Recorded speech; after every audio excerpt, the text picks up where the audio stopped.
So hello, what's up mga ka-lifestyle? Magandang araw sa ating lahat. Welcome back again sa ating channel, Marky Lifestyle. So for today's video mga ka-lifestyle, let's talk about yung latest updates about online learning application.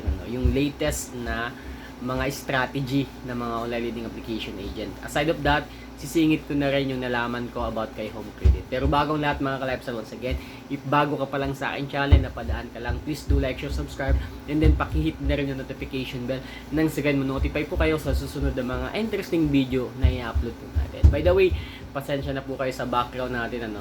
By the way, yan pong mga shorts na yan, yung po yung ginagamit ko sa pagraran.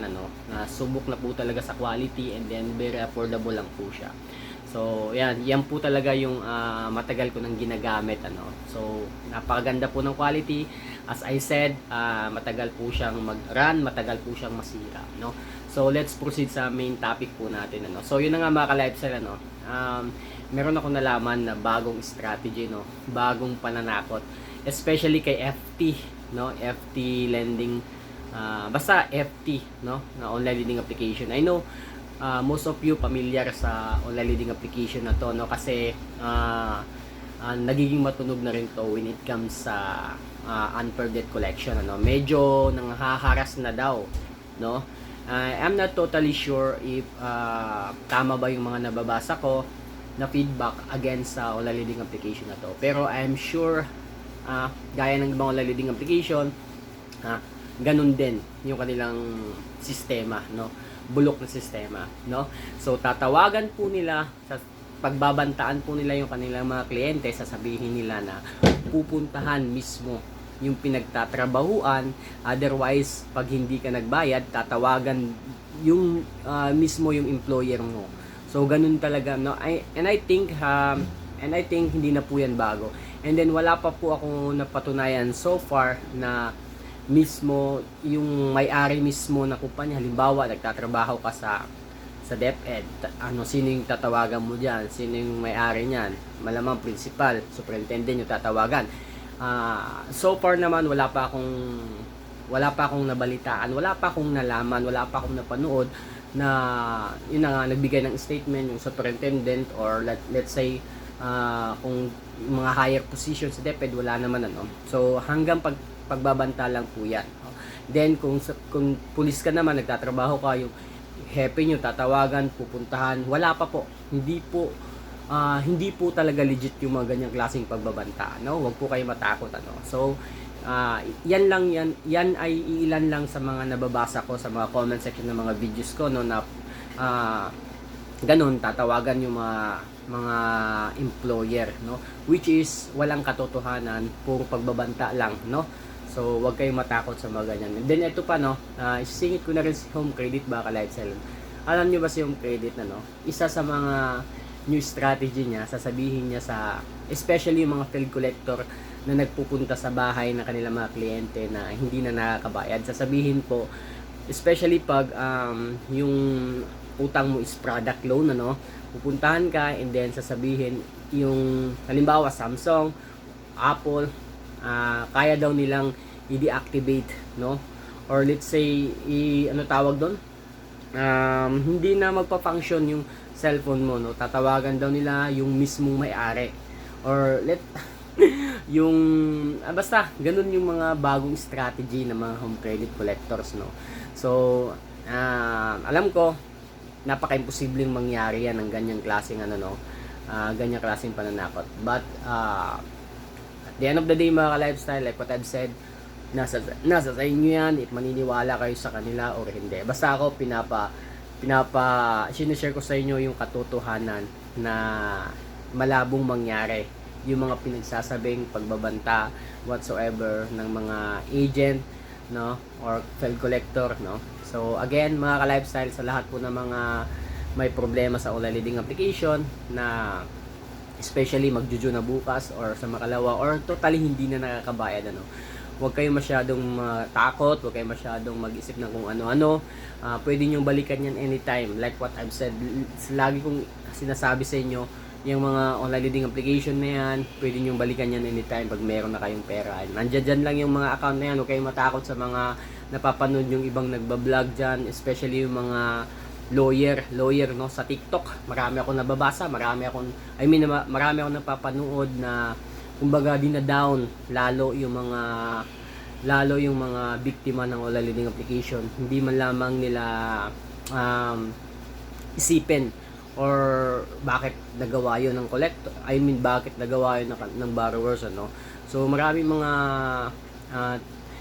mga dahilan kung bakit minsan nagkakaproblema yung mga borrowers na hindi alam ng ibang lawyers, porket nasa batas sila, no, ida-down na nila, no. So yun yung mga napapanood kong mga lawyers na ewan ko kung mga legit na lawyers, but then in the end of the day, like what I've said, Baka Lifestyle, nasa sa inyo pa rin yan. Kayo yung nagdadala ng stress, no.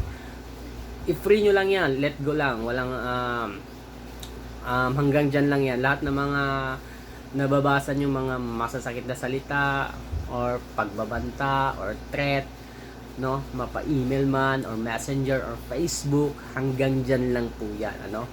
Hanggang dyan lang po yan. Then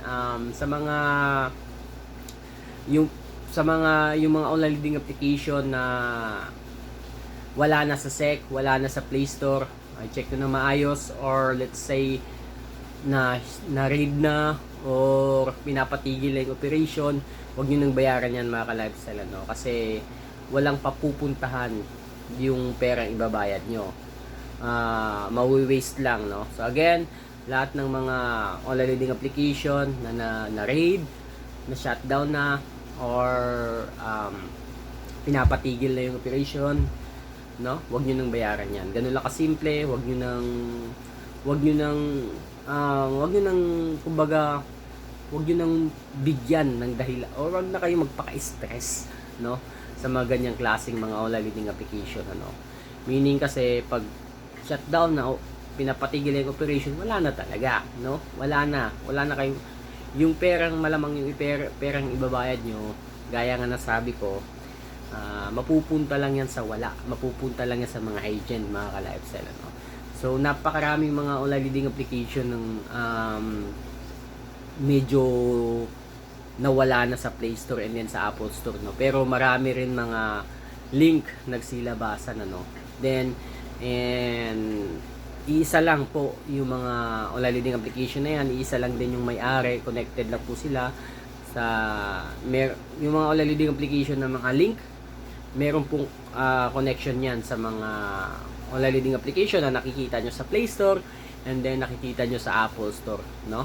Meron pong connection yan, kaya huwag po kayo magtaka if nare-reject kayo and then may tumatawag na naman sa inyo or may nagte-text na naman sa inyo. Kasi nga, gaya nga ng sabi ko, if meron ka mga online lending application na inabandon mo na or hindi ka na nakakabayad and then nag-apply ka sa ibang online lending application, no, kahit nag-change SIM card ka, no, and then nag-apply ka sa ibang online lending application, malalaman na naman nila yung new information mo or new number mo, no.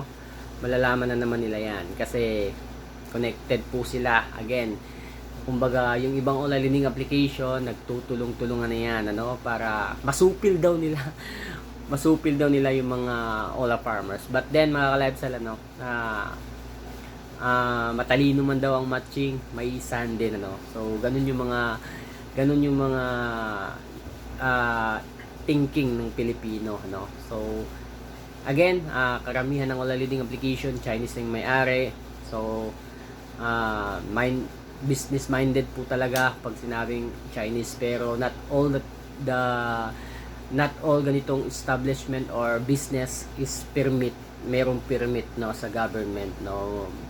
Illegal sila in a way na hindi man sila makapag-comply ng mga requirements. Illegal sila in a way na yung pangongolekta, unfair debt collection sa kanilang mga kliyente, and then yung interest, yung number one na illegal po sa kanilang lahat is yung interest, no. Labag po yan sa batas. Wala tayong dapat ikatakot if hindi tayo makapagbayad, ano, kasi in that way hindi ka naman kagad makukulong, kasi pwedeng sila pa yung magkaroon ng kaso, no, pag napatunayan na ganun loan shark sila. So yun lang, mga ka-lifestyle. Peace.